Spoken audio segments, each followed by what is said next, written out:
नहीं नीरू, मैं भी तुम्हारे लिए बहुत बड़ा मकान बनाऊंगा, बहुत जल्दी।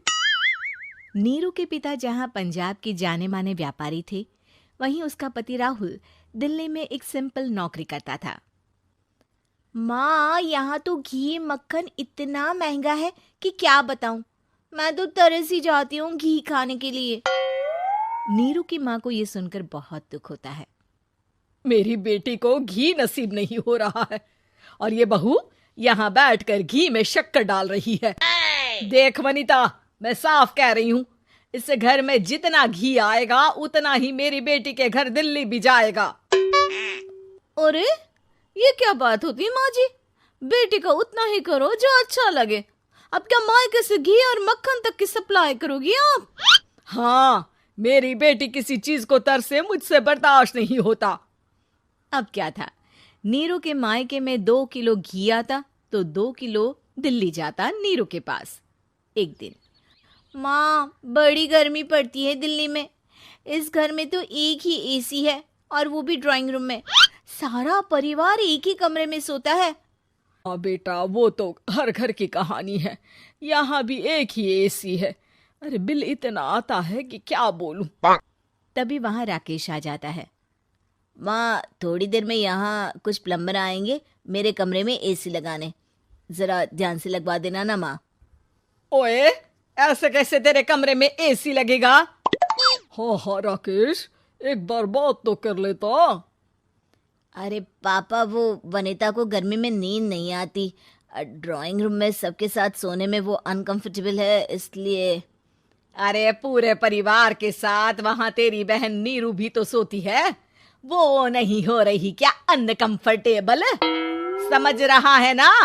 अगर एसी लगेगा तो एक दिल्ली में तेरी बहन के कमरे में भी लगेगा, तभी तू लगा सकेगा। राकेश वनिता को सारी बात बताता है। वनिता करती भी क्या, मन मारकर बैठ जाती है। माँ, ये लोग ठीक नहीं है, क्या करूं मैं? अरे बेटी, यहाँ आ जा, तू यहाँ आकर रह ले। अरे छोड़ दे ऐसे पति को। कैसे छोड़ दूं माँ? समाज क्या कहेगा, लोग क्या कहेंगे? वैसे भी मेरा एक बेटा है मयंक। अरे हटा बेटा, तेरी उम्र ही क्या है, इतनी परेशान रहेगी तो काम कैसे चलेगा। खैर, बात आई गई हो जाती है। माँ को लगता है कि नीरू ठीक है, तो वहीं नीरू के मन में एक ही लाइन चल रही होती है, यहाँ आजा। माँ ने तो बोल ही दिया है कि यहाँ आजा। बस मयंक थोड़ा सा बड़ा हो जाए, इन गरीबों को छोड़कर मैं वापस माँ के पास ही चली जाऊंगी। वो इसी सोच में बाजार में चल रही थी कि मैम, आपका दुपट्टा जमीन को छू रहा है।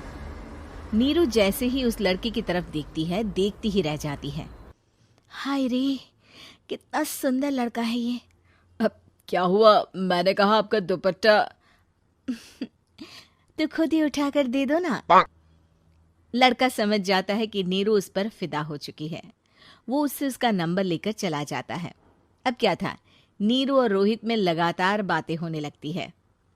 मैं हरियाणा का रहने वाला हूँ, यहाँ एक बड़ी कंपनी का मैनेजर हूँ। अच्छा, और कितने बच्चे हैं तुम्हारे? बच्चे?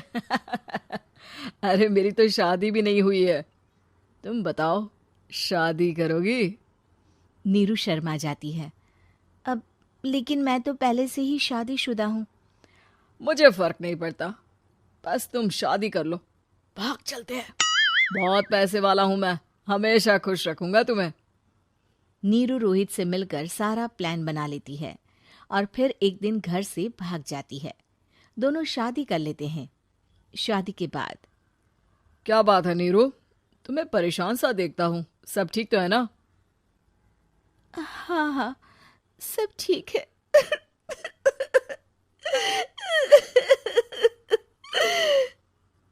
ये कहते कहते ही वो रोने लगती है।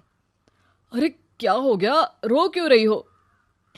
मैंने तुमसे एक बात छुपाई है और वही बात अब मुझे परेशान कर रही है। रोहित, मेरा एक बेटा भी है, उसका नाम मयंक है। क्या बात कर रही हो, ये तुमने मुझे पहले क्यों नहीं बताया? देखो नीरू, मेरी माँ को मैंने ये नहीं बताया है कि तुम शादीशुदा हो। बच्चा मैं मैनेज नहीं कर पाऊंगा। नीरू को समझ में नहीं आता कि वो क्या करे।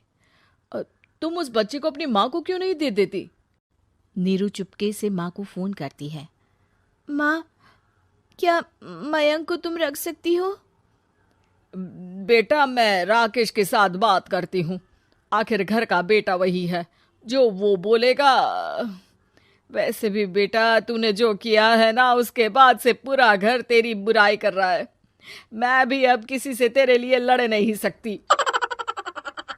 राकेश बेटा, नीरू ने तो जो किया बहुत ही बुरा किया, लेकिन मैं सोच रही थी कि क्यों ना मयंक को हम यहाँ ले आए। तभी वनीता बोल पड़ती है। वाह जी, ऐसे कैसे यहाँ ले आए? यहाँ क्या भंडारा भरा है? और जिस बच्चे की माँ ने नहीं सोचा, उसके लिए हम क्यों सोचे?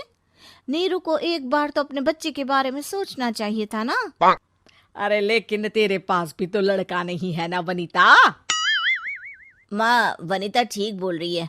कल को वो बड़ा होकर इसी घर का हिस्सा मांगेगा तो हम क्या करेंगे? माँ कहती भी तो क्या, वो चुप रह जाती है। वहीं नीरू का पहला पति कहता है। माँ, अगर आज भी वो वापस आ जाए तो मैं उसे माफ कर दूंगा।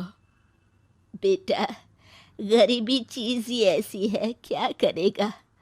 तू तो अब मयंक का सोच। वो बेचारा तो बिना माँ का हो गया।